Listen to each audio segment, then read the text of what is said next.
নমস্কার। কবিগুরু রবীন্দ্রনাথ ঠাকুরের আমি। আমার চেতনার রঙে পান্না হলো সবুজ, চুনে উঠল রাঙা হয়ে। আমি চোখ মুড়লুম আকাশে, জ্বলে উঠল আলো পূবে পশ্চিমে। গোলাপের দিকে চেয়ে বললুম, সুন্দর সুন্দর হলো সে। তুমি বলবে, এ যে তত্ত্ব কথা, এ কবির বাণী নয়। আমি বলবো, এ সত্য, তাই এ কাব্য।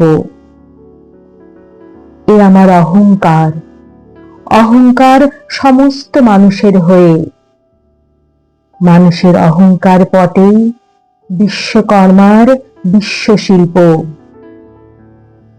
তত্ত্বজ্ঞানী জপ করছেন নিঃশ্বাসে প্রশ্বাসে, না না না, না পান্না না চুনি, না আলো না গোলাপ, না আমি না তুমি।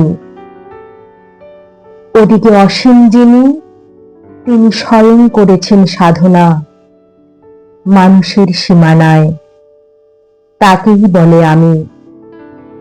সেই আমির গহনে আলো আধারের ঘটল সঙ্গম।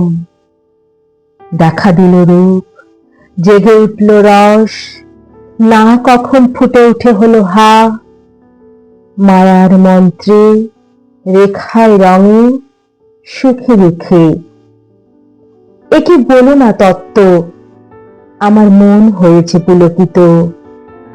বিশ্ব আমি রচনার আসরে, হাতে নিয়ে তুলি, পাত্রে নিয়ে রং। পণ্ডিত বলছেন, বুড়ো চন্দ্রটা নিষ্ঠুর চতুর হাসি তার।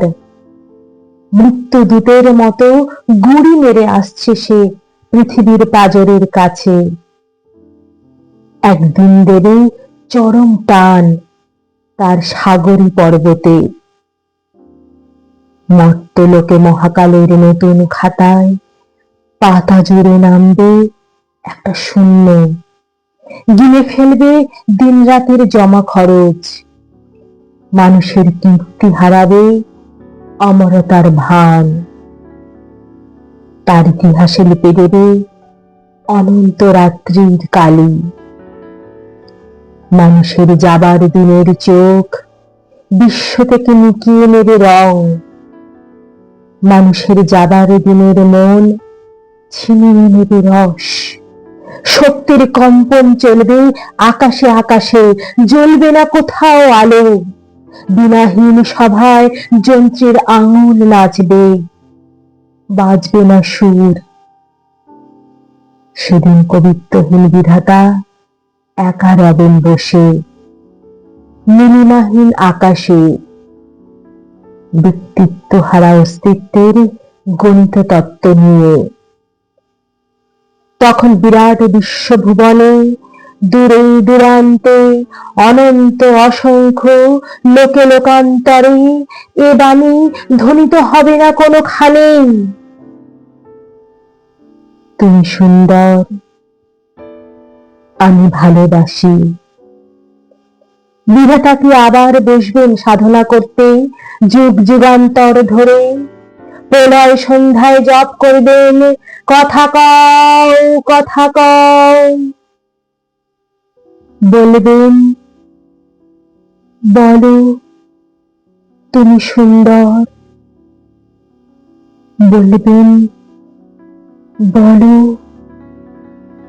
আমি ভালোবাসি। নমস্কার।